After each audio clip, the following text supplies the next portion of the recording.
जगन्नाथ महतो कि क्या हुआ, बुद्ध 40-42 वर्षों तक सतत बोलते रहे और सारा एशिया बुद्ध से प्रभावित हुआ, सारा एशिया आंदोलित हो उठा, सिर्फ भारत को छोड़कर। तो या तो कसूर बुद्ध का हो या कसूर भारत का हो, बुद्ध का तो कसूर हो नहीं सकता। हां, अगर कसूर इसको ही कहो तो बात और कि उन्होंने सत्य को जैसा था वैसा ही कह दिया, सीधा सीधा कह दिया, नग्न कह दिया। भारत के पांडित्य के वस्त्रों से न पहनाए, और मैं कहता हूं अच्छा किया कि न पहनाए। भारत ने माना या न माना, लेकिन बुद्ध ने अपनी ओर से चेष्टा में कोई कमी नहीं की। भारत को जगाने का जैसा अथक प्रयास बुद्ध ने किया, न उसके पहले किसी ने किया था, न उनके बाद किसी ने किया। और मैं तुमसे कहता हूं, सत्य के रास्ते पर असफल हो जाना असत्य के रास्ते पर सफल हो जाने से लाख दर्जा बेहतर। बुद्ध की असफलता में भी रामकृष्ण की सफलता से कहीं ज्यादा मूल्य। बुद्ध एक ही तो बगावती पुरुष। भारत के जीवन में अगर कहीं कोई नमक है तो वो बुद्ध के कारण, थोड़ा कुछ स्वाद है तो बुद्ध के कारण, नहीं तो भारत बिल्कुल बेस्वाद होता। क्यों बुद्ध को नहीं सुना जा सका? कई कारण हैं। पहला कारण तो भारत के पंडित हैं, पुरोहित हैं। उनका जाल पुराना है, कोई 10,000 साल पुराना है। और बुद्ध जैसा व्यक्ति जब भी कहीं पैदा होगा तो पंडित और पुरोहित उसके विपरीत खड़े हो जाएंगे, क्योंकि उसकी चोट उनके पूरे धंधे को ही तोड़ने लगती। उसकी चोट में उनकी मूर्तियां गिरने लगती, उनके मंदिर भूमिसात होने लगते, उसकी चोट में उनके शास्त्र उखड़ने लगते, उसकी चोट में लोग जागने लगते और देखने लगते कि पंडित तो केवल दुकानदार है, व्यवसायी, शोषक। उसकी मौजूदगी में साफ दिखाई पड़ने लगता है कि पंडित तो केवल बासी बातें दोहरा रहा है, तोते की तरह दोहरा रहा है। क्योंकि बुद्ध की मौजूदगी में तुलना हो सकती। पंडित बुद्ध जैसे व्यक्ति को क्षमा नहीं कर सकते, असंभव है। उनके न्यस्त स्वार्थ इसके विपरीत है। और दुनिया में पंडितों और पुरोहितों का इतना बड़ा जाल और इतना लंबा जाल और कहीं नहीं। ये भारत का दुर्भाग्य है कि यहां सारा जाल इतना प्राचीन हो चुका है कि उसे तोड़ना मुश्किल होता है। वो हमारे रग रेशे में समा गया है। कोई वेद के खिलाफ कुछ कहे, बस न तुमने वेद देखा है, न तुमने वेद पढ़ा है, न वेद से तुम्हें कुछ लेना देना, लेकिन कोई वेद के खिलाफ कुछ कहे, बस झगड़ा खड़ा हुआ। तुम सुनने को राजी नहीं। भारत में आज भी लोग कहे चले जाते हैं कि वेद ईश्वरीय, ईश्वर ने रचा है। बड़ी हैरानी की बात मालूम पड़ती। पढ़े लिखे लोग, सुशिक्षित लोग, विश्वविद्यालयों में पढ़ाने वाले लोग भी यही मूर्खतापूर्ण बात कहते हैं कि वेद ईश्वर ने रचा है। और जरा वेद को कहीं से भी तो उलट कर देख लो तो तुम्हें साफ हो जाएगा कि ये बातें ईश्वर ने कैसी रची होंगी। हर वेद की ऋचाओं का जो अध्याय है उसके पहले ही ऋषि का नाम दिया हुआ है कि किस ऋषि के ये सूत्र हैं। और उन सूत्रों से जाहिर होता है कि वो मनुष्यों के रचे हुए। कोई ब्राह्मण कह रहा है कि इस साल हे इंद्र देवता मेरे खेत में अच्छी तरह वर्षा करना, मैं खूब दान दक्षिणा दूंगा, यज्ञ करूंगा, तुम्हें खूब सोमरस पिलाऊंगा। अब जरा सोचो, क्या ये भगवान लिखेगा? भगवान का खेत और मेरे खेत में वर्षा ठीक से कर देना, ये तो किसी आदमी की ही बात हो सकती है। ये तो इतनी साफ है कि किसी बच्चे को भी समझाने की जरूरत नहीं। और मामला यहीं खत्म नहीं होता। मेरे खेत में ज्यादा वर्षा करना और पड़ोसी के खेत में वर्षा हो ही ना, तो चढ़ोतरी खूब चढ़ाऊंगा।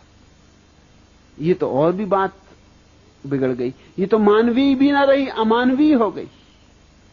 और मेरी गऊओं के थन में दूध बढ़ जाए और पड़ोसी की गऊओं के थन का दूध बिल्कुल सूख ही जाए, ये ईश्वर कहेगा? ईश्वर का कौन पड़ोसी? सब गऊएं उसकी, सबे भूमि गोपाल की, सारी भूमि उसकी। कौन सी मेरी और कौन सी तेरी? वहां भी मेरा तेरा चल रहा है। तो बुद्ध ने यही कहा कि वेद कोई ईश्वरी शास्त्र नहीं है, कोई शास्त्र ईश्वरी नहीं, सब शास्त्र आदमियों ने रचे।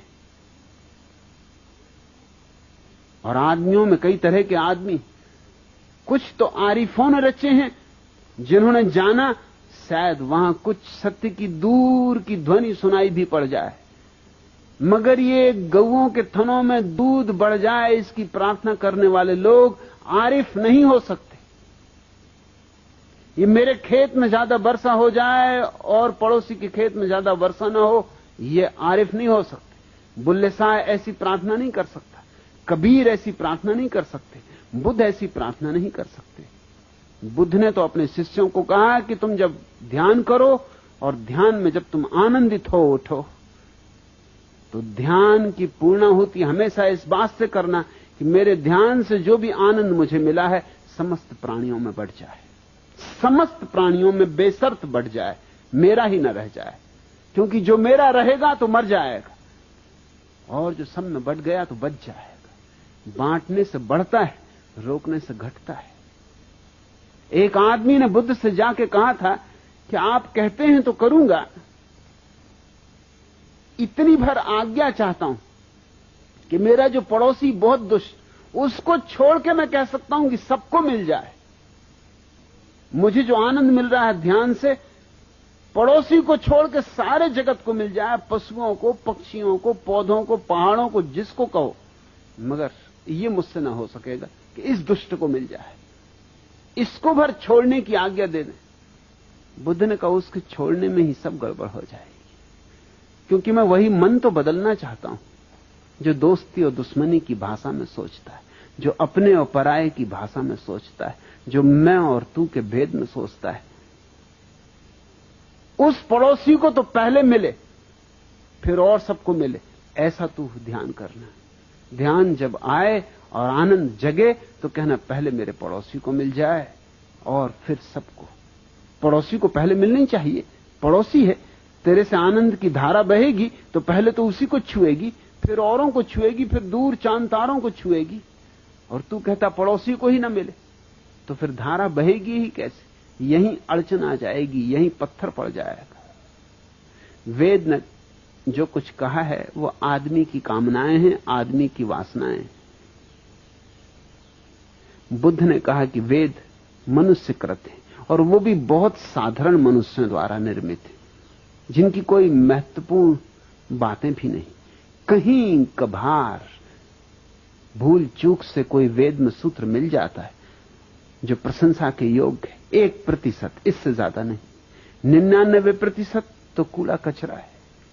इस बात को सुनते ही पंडित नाराज हो गए और पंडितों का पूरा जो आयोजन था सारे जगत को ग्रसित किए हुए, उसने बुद्ध के खिलाफ जिहाद छेड़ दी। इसलिए बुद्ध को सुना नहीं जा सका, शायद मुझे भी नहीं सुना जा सकेगा। कोशिश करूंगा, कोशिश कर रहा हूं, मगर मुझे इसकी बहुत फिक्र भी नहीं और बुद्ध को भी इसकी बहुत फिक्र थी, ऐसा मत मानना। जो सुन सकते हैं वो सुन लेंगे, जिनके काम का है उन्हें मिल जाएगा, जिनके पास थोड़ी बुद्धिमत्ता है वे पी लेंगे। और बुद्धुओं के लिए क्या किया जा सकता है? फिर वो भारतीय हो या गैर भारतीय हो, बुद्धू तो बुद्धू। और इस देश में बुद्धुओं की लंबी परंपरा है, लंबी श्रृंखला है। भारत जैसे मरना ही भूल गया है, और चूंकि मरना भूल गया इसलिए लाशें रह गई। मरना भूल गया इसलिए पुनरुज्जीवित होना भी भूल गया। बूढ़ों को मरना चाहिए ताकि बच्चे जी सकें। इस देश में बूढ़े जिंदा हैं, इसलिए बच्चे तो पैदा ही नहीं हो पाते, या होते हैं तो बूढ़े ही पैदा होते। फिर भारत कहने को आस्तिक है, लेकिन वस्तुतः आस्तिक नहीं, नास्तिक है। क्योंकि तुम्हारा सारा धर्म नकार पर खड़ा है।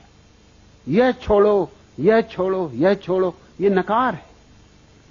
संसार असत्य है, माया है, छोड़ो। घर गृहस्थी माया है, छोड़ो, भागो। ये जो भगोड़ापन है ये नकार है, और जहां नकार है वहां नास्तिकता है। तो हमारी आस्तिकता ऊपर से ओढ़ी हुई राम नाम चदरिया है, भीतर कुछ और चल रहा है, बाहर हम कुछ और ओढ़े बैठे हुए। बुद्ध ने हमारी चदरिया छीन ली और कहा कि पहले अपनी असलियत देखो, क्योंकि असलियत में ही क्रांति हो सकती है। पहले अपने जीवन का सत्य समझो, तो ही तुम्हारे जीवन में क्रांति हो सकती है। और अगर उस सत्य को नहीं देखा तो तुम थोथे आस्तिक बने रहोगे, मगर गहरे में तो तुम नास्तिक ही रहोगे। असली आस्तिक होने के पहले व्यक्ति को नास्तिकता की अग्नि से गुजरना पड़ता है। जिसने नहीं कहना ही नहीं सीखा, वो हां क्या खाक कहेगा। उसकी हां में बल नहीं होगा, उसकी हां नपुंसक होगी। बुद्ध ने नास्तिकता से गुजरने का पाठ दिया, बजाय इसके कि भारत उनके पाठ को सीखता, भारत ने उन्हीं को नास्तिक करार दे दिया। मैं भी तुमसे यही कहता हूं कि पहले नास्तिकता की तलवार से काट डालो सारे अंधविश्वास, सब पाखंड, गिरा दो सब जंजीरें, तोड़ दो सब अंधकार। और जब नास्तिकता से तुम सब सफाई कर चुको तो फिर तुम बीज बो देना फूलों के। उनसे जो फूल खिलेंगे वे आस्तिकता के होंगे। जैसे कोई बगीचा बनाता है तो पहले पत्थर साफ करता है, जमीन गोड़ता है, जड़ें निकालता है, घास पात उखाड़ता है, ये नास्तिकता का काम है। और फिर बीज बोता है, फिर फूल आते हैं, वसंत आता है।